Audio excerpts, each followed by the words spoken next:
قصة حقيقية غيرت حياتي، ومش حياتي أنا بس، حياتي أنا وبنت عمي.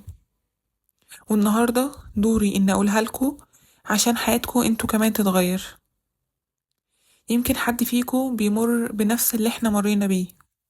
يمكن اللي هحكيه دلوقتي يفتح لكم باب نور زي ما فتح لنا. أنا كنت داخلة في فترة صعبة جدا، قلق، كوابيس، نوم متقطع. حتى شغلي وعلاقاتي مع الناس بقيت بتوتر بسرعة، مش قادرة استحمل أي حد. أبسط كلمة كانت بتعصبني وبتوجعني. كل ما أقرب من ربنا ألاقي نفسي سرحانة، صلاتي من غير روح، دعائي كان من غير أي تأثير، كأني بقرا صفحة من كتاب. من جوايا كنت منهارة، حاسة إني متضايقة ومخنوقة، ومفيش أي سبب في الحقيقة يخليني مخنوقة. في يوم بالليل مش قادرة أنام ونومي متقطع زي العادة، فتحت اليوتيوب ولقيت بالصدفة مكتوب تجربة للرقية الشرعية للشيخ فهد القرني. قلت يمكن صدفة، يمكن رسالة.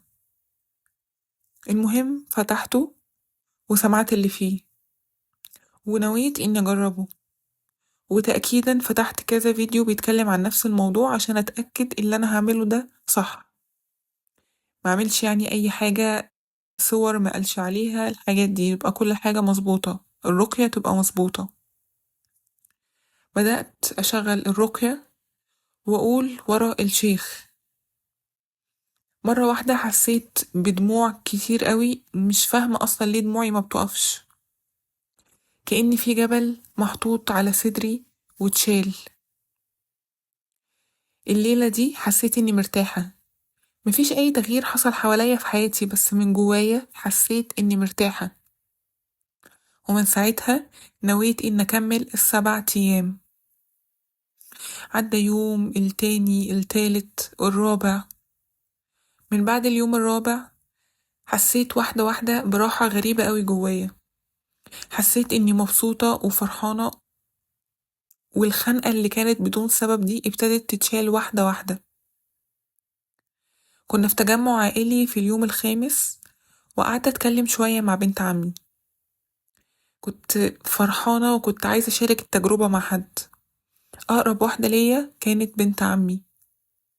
هي كانت عايشة في وجع بس من نوع تاني. كانت بنت جميلة متدينة، لكن كل ما يجي عريس الموضوع يقف فجأة. مرات بسبب كلام مش منطقي أبدا، مرات من غير سبب أصلا.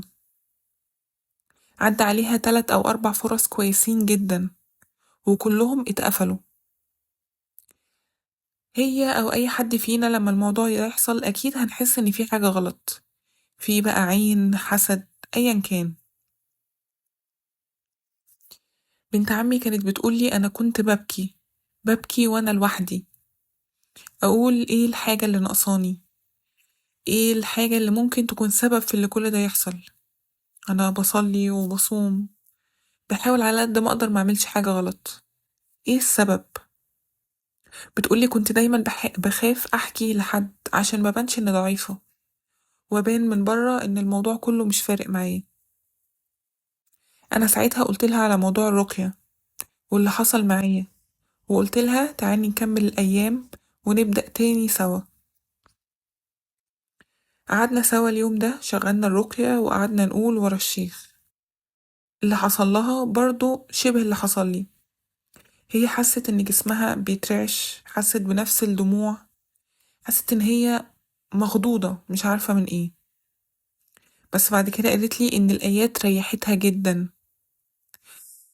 بعد ما خلصت الرقية قالت يا رب ارفع عني اللي أنا فيه.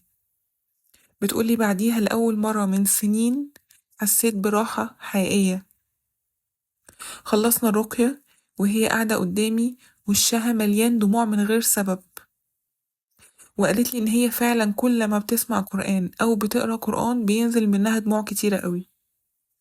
بس قالت لي أنا مرتاحة، مش عايزة اللحظة دي تخلص. ومن يومها الحمد لله الأمور ابتدت تتغير معاها فعلا. بعد أيام قليلة قوي بقت بتنام أحسن، بتضحك من قلبها. البيت كله وصحابها بقوا ملاحظين الفرق ده. وبعد فترة سبحان الله ربنا بعت لها حد على خلق ودين، ودي كانت أول مرة الأمور تمشي بمنتهى البساطة من غير أي مشاكل.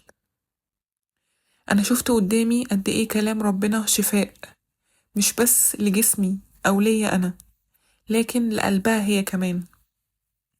قصتي وقصتها دليل إن القرآن نور ودواء، وإن مفيش حاجة اسمها مستحيل لما تلجأ لرب العالمين. لو بتعاني، لو نصيبك حاسه واقف، لو قلبك موجوع، ما تخليش اليأس يسيطر عليك. الرقية مش مجرد تلاوة، ومش الرقية لوحدها هي الحل. الرقية هي مجرد باب للسكينة والفرج، في الصلاة، في الصلاة الإبراهيمية، في الاستغفار، في حاجات كتير قوي ممكن نتقرب بيها لربنا. احنا اتغيرنا، وانت كمان تقدر تتغير. أتمنى القصة دي تفيدكوا زي ما هي فادتني قوي. لو عجبك الفيديو ما تنساش تعمل سبسكرايب وتشارك الفيديو مع ناس محتاجين يسمعوا الكلام ده.